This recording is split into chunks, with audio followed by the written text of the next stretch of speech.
যদি খোলা না করি কোনো কারণে আবার বাংলাদেশ আওয়ামী লীগ বাংলাদেশের নির্বাচনে আসে, এমন হতে পারে বাংলাদেশ জামাত ইসলাম আবার বিএনপির সাথে জোট করতে বাধ্য হবে।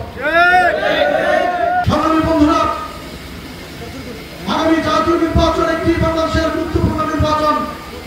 পটুয়াখালী জেলা বিএনপির সম্মেলনে আমি বলেছিলাম, আগামী জাতীয় নির্বাচনকে সামনে রেখে বাংলাদেশের ভবিষ্যৎ, বাংলাদেশ জাতীয়তাবাদী দলের ভবিষ্যৎ এবং বাংলাদেশের 16 কোটি মানুষের ভবিষ্যৎ এক সূত্রে কথা। এই নির্বাচন নিয়ে যে সংকট সৃষ্টি হবে, এই সংকটকে যদি আমরা দৃঢ়ভাবে মোকাবেলা করতে না পারি, তাহলে বাংলাদেশ এক গভীর অন্ধকারে নিমজ্জিত হবে এবং বাংলাদেশ জাতীয়তাবাদী দল এক গভীর অন্ধকারে নিমজ্জিত হবে। আর একটি নির্বাচন নিয়ে, নির্বাচনের জোট নিয়ে সকল নির্বাচনের সময় একটি নতুন ধরনের খেলার সৃষ্টি হয়। আজকে বাংলাদেশ জাতীয়তাবাদী দল মূল দল, তার সঙ্গে জামাত ইসলাম ছিল, ইসলামের ঐক্যজোট ছিল এবং আরো 20টি দল নির্বাচনী ঐক্যে বাংলাদেশের রাজনীতিতে বাংলাদেশ জাতীয়তাবাদী দলের সাথে জোটবদ্ধ ছিল। কিন্তু 5ই আগস্টের গণঅভ্যুত্থানের পরে প্রেক্ষাপট পরিবর্তন হয়েছে।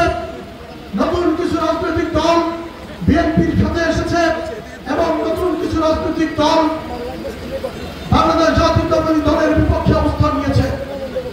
যে জামাত ইসলাম গত 17 বছর, তার আগে আরো 4 বছর, 5 বছর, 22 বছর বাংলাদেশ জাতীয়তাবাদী দলের সাথে জোটবদ্ধ ছিল, তারা আজ বাংলাদেশের জাতীয়তাবাদী দলের বিপরীত অবস্থান গ্রহণ করছে। যদি খোলা না করি কোনো কারণে আবার বাংলাদেশ আওয়ামী লীগ বাংলাদেশের নির্বাচনে আসে, এমন হতে পারে বাংলাদেশ জামাত ইসলাম আবার বিএনপির সাথে জোট করতে বাধ্য হবে। সুতরাং আজকে যারা বিএনপির জোটে থেকে অনেক বড় বড় কথা বলেন, তারা হয়তো জোটে স্থান নাও পেতে পারেন। এনসিপির সাথে বাংলাদেশ জাতীয়তাবাদী দলের নির্বাচনী জোট করার জন্য আলোচনা চলতেছে। এনসিপি যদি বাংলাদেশ জাতীয়তাবাদী দলের সাথে জোট করে, বাংলাদেশ জাতীয়তাবাদী দলের জোট থেকে অনেক রাজনৈতিক দল আবার বেরিয়ে যেতে পারে।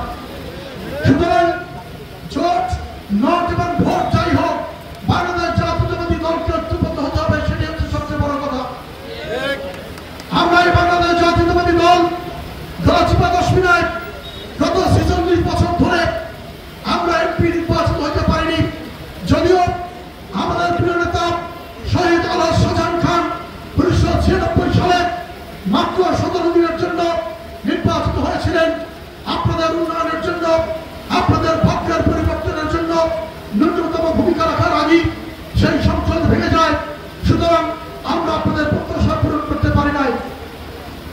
এই 17 বছরের এবং এই 17 বছরের যে আওয়ামী লীগ ক্ষমতায় ছিল, তার আগে বিএনপি ছিল, আওয়ামী লীগ ছিল, এই আসনে আমরা বিরোধী দলের আসনেই ছিলাম। সুতরাং আমরা আপনাদের কাছে আপনাদের উন্নয়নের জন্য, আপনাদের প্রত্যাশা অনুযায়ী কোনো কিছু করতে পারিনি।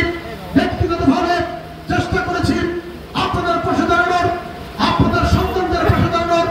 যদি আপনাদের আস্থায়, আপনাদের বিশ্বাসে বাংলাদেশ জাতীয়তাবাদী দল এবং আমি ব্যক্তি হাসান মাহমুদ ন্যূনতম স্থান পাই, যদি আপনারা জাতীয় সংসদ নির্বাচনে বাংলাদেশ জাতীয়তাবাদী দলকে মূল্যায়ন করেন, আপনাদের সেই প্রত্যাশা শতগুণ বাড়িয়ে আমরা আপনাদের জন্য, আপনাদের উন্নয়নের জন্য এবং আপনাদের সন্তানদের ভাগ্য পরিবর্তনের জন্য কাজ করে যাবো ইনশাআল্লাহ।